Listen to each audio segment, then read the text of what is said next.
오늘 우리 주신 하나님 말씀 함께 보겠습니다. 사무엘 하하 3장 31절에서 39절 말씀입니다. 다윗이 요압과 및 자기와 함께 있는 모든 백성에게 이르되 너희는 옷을 찢고 굵은 배를 띠고 아브넬 앞에서 애도하라 하니라. 다윗 왕이 상여를 따라가 아브넬을 헤브론 장사하고 아브넬의 무덤에서 왕의 소리를 높여 울고 백성도 다 우니라.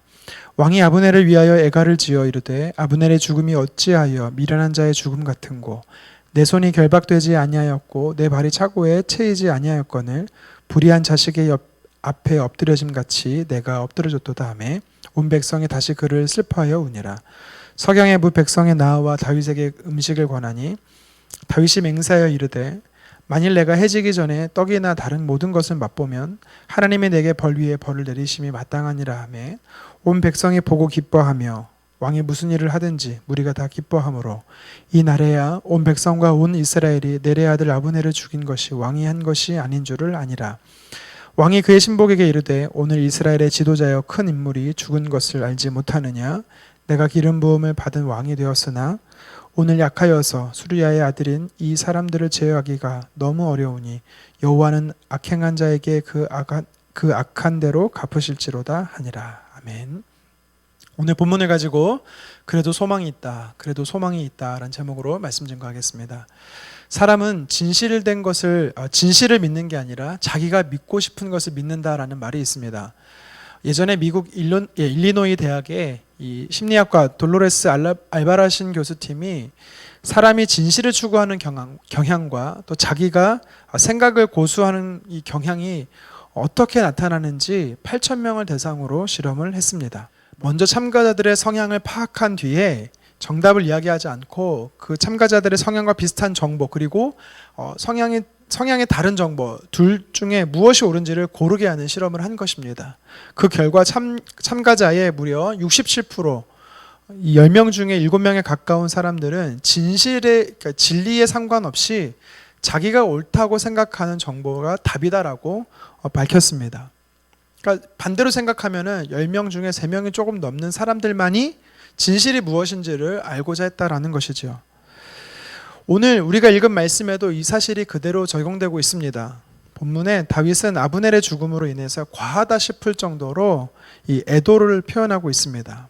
앞선 말씀에서 다윗은 이 아브넬을 죽인 요압에게 저주를 하죠. 왕의 명령을 지키지 않았기 때문에 그런 것입니다.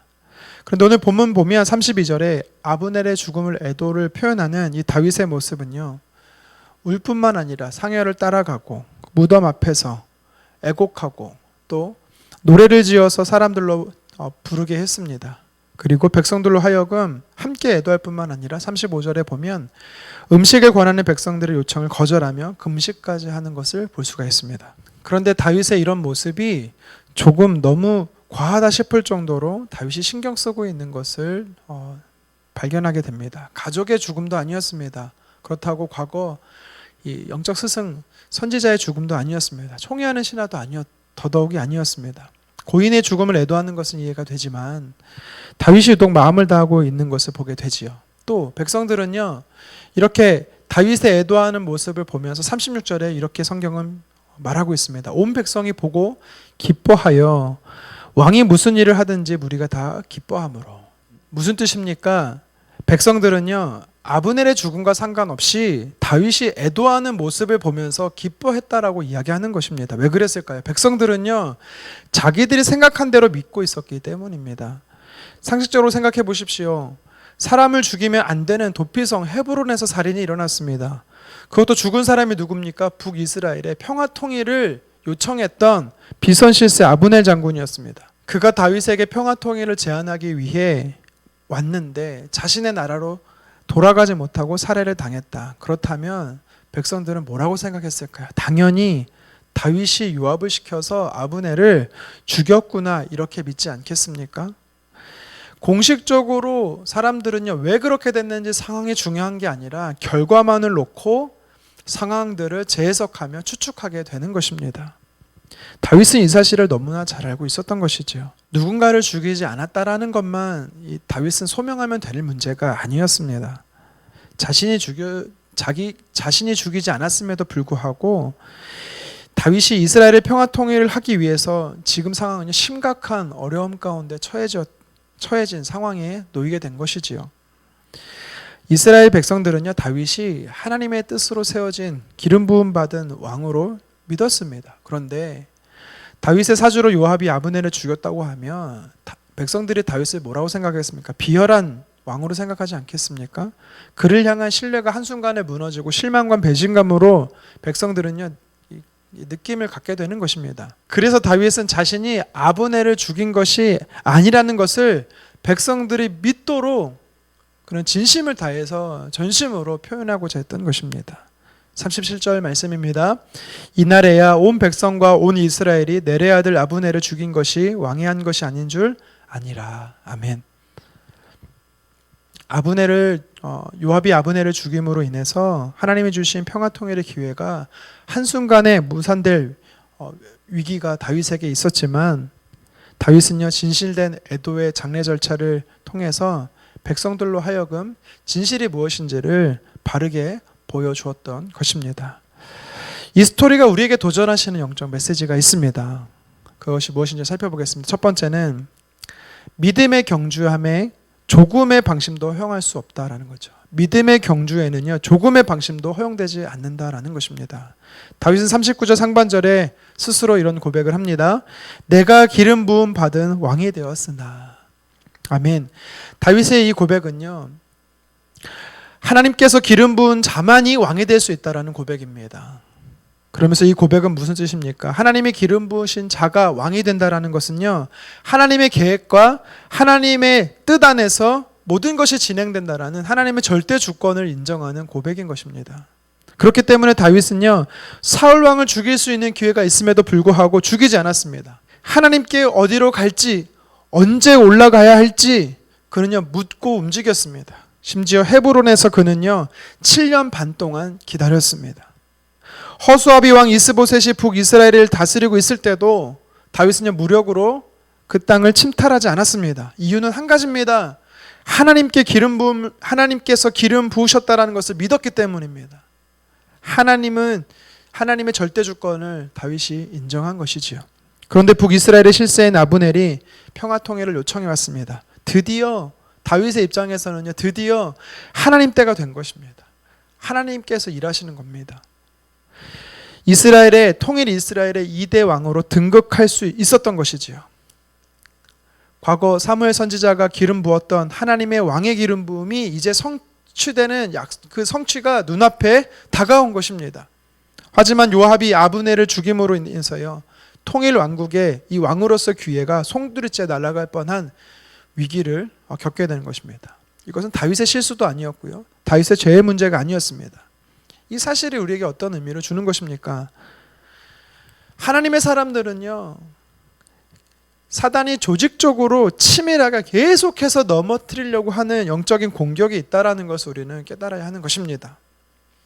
다 됐구나 하는 순간까지도 어떤 비상상태가 벌어질지 모르는 것입니다. 그래서 우리는 영적 긴장을 늦춰서는 안 되는 것이지요. 사단은 우는 사자처럼 우리를 넘어뜨리려고 합니다.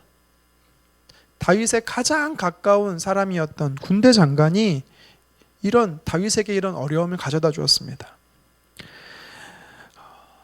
내 주변에 있는 사람이 사단이라고 말하는 것이 아닙니다. 하지만 내 주변에 가장 가까운 사람들, 가족이나 동료나 친구들, 이웃들 통해서요, 나를 넘어뜨리려고 하는 사단의 공격이 끊임없이 나타나는 것입니다. 예수님에게 있어서도요, 가장 가까운 수제자가 바로 그런 예수님을 넘어뜨리려고 하는 자가 되었습니다. 우리는 영적인 방심을 해서는 안 되는 것이지요. 날마다 영적인 무장 가운데 있어야 되는 것입니다. 히브리 기자는요, 그래서 영적인 삶을 믿음의 경주라고 했습니다. 바울은 비슷한 표현으로 표대를 향해 달려간다라고 이야기한 것입니다. 저와 여러분들을 향한 하나님의 뜻은요, 완주하기를 원하시는 겁니다. 믿음의 경주를 완주하기 원하시는 겁니다. 그렇기 때문에 우리는 마지막 순간까지도 흔들리지 말고 넘어지지 않도록, 손에 쟁기를 든 자로 뒤를 돌아보지 않도록 끝까지 우리는 사단의 공격에서 승리하는 영적 전쟁에서 승리해야 된다라는 것이지요. 계속해서 아브넬의 죽음을 애도하는 이 다윗의 모습을 통해 오늘 본문이 우리에게 도전하는 영적인 메시지가 있습니다. 그것이 뭐냐면 끝까지 하나님을 의지해야 된다라는 것입니다. 하나님을 끝까지 붙잡아야 된다라는 것이죠. 30절 하반절입니다. 오늘 약하여서 수르야의 아들인 이 사람들을 제어하기가 너무 어려우니 여호와는 악행하는 자에게 그 악한 대로 갚으실지로다 하니라. 아멘. 다윗은 수르야의 아들들, 여기서 말하는 아들들은 요압과 아비새를 말하는데요, 그들을 제어하기 어렵다라고 탄식조로 고백하고 있는 것입니다. 그런데 이 표현은요, 다윗이 현실의 상황이 절망적이기 때문에 낙담하고 낙심하겠다라는 표현이 아닙니다. 이런 상황 가운데 내 힘으로는 그들을 제어할 수 없지만 포기하겠다라는 것이 아니라 이런 상황 가운데서 더욱더 하나님을 의지하겠다라는 다윗의 하나님 앞에 기도하며 고백하고 있는 것입니다. 현실적인 문제를 가지고 하나님 앞에 엎드려 기도하고 있는 것이지요.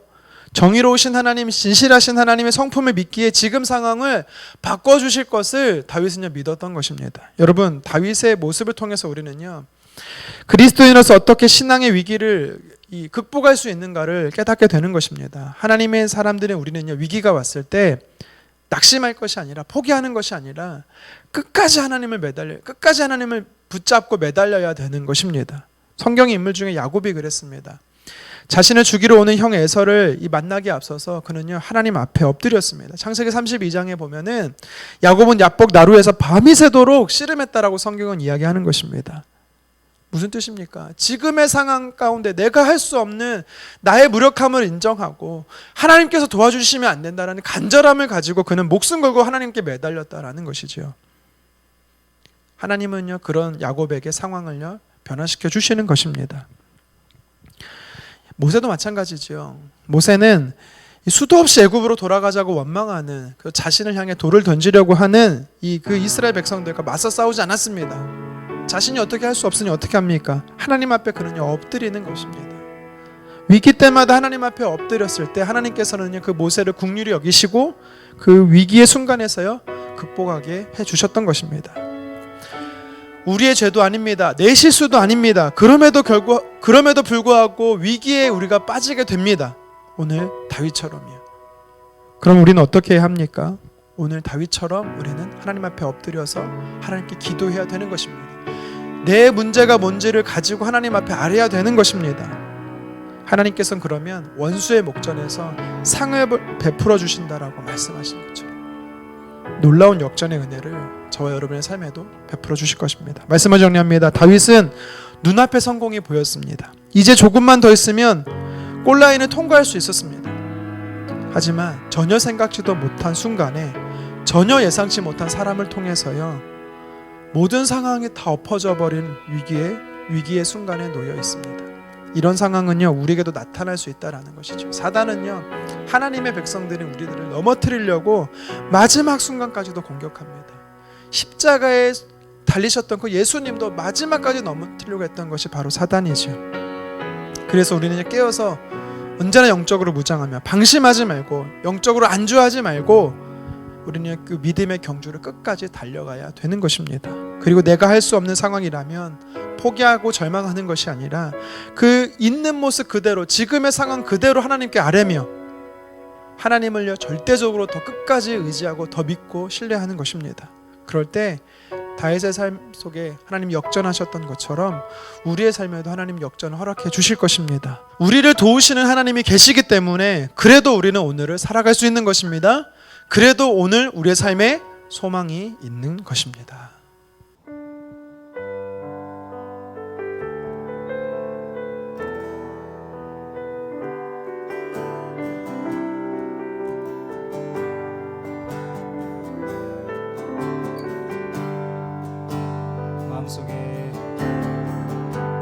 마음속에 어려움이 있을 때 마음속에 어려움이 있을 때 마음속에 어려움이 있을 때 주님 내게 먼저 오사 내 맘을 만지고 주님 앞에 나올 수 없을 때 주님 앞에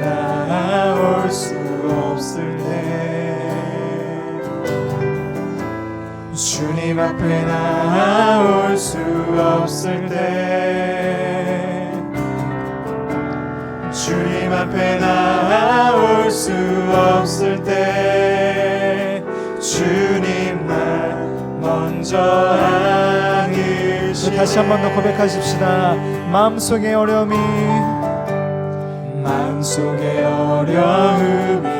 있을 때 마음속에 어려움이 있을 때 마음속에 어려움이 있을 때 주님 내게 먼저 오사 내 마음을 만지고 주님 앞에 나올 수 없을 때 주님 앞에 나올 수 없을 때 주님 앞에 나올 수 없을 때 주님 앞에 나올 수 없을 때 주님 날 먼저 안으시네. 그럼에도 불구하고 날 사랑하시는 내 하나님의 사랑은 나의 모든 걸 덮고 그럼에도 불구하고 날 안아주시는 내 하나님을 부를 때 아버지라 부르죠. 그럼에도 불구하고 날 사랑하시는 내 하나님의 사랑은 나의 모든 걸 덮고 그럼에도 불구하고 날 안아주시는 내 하나님을 부를 때 아버지라 부르죠. 다윗은 아브넬과의 협정을 통해서 곧 평화통일의 주역이 될 수 있었다라고 생각했지만 예상치 못한 가장 측근이었던 요압의 불순종으로 인하여서 평화통일이 숲으로 돌아갈 뻔했던 경험을 하게 됐습니다. 오늘 이 말씀을 보면서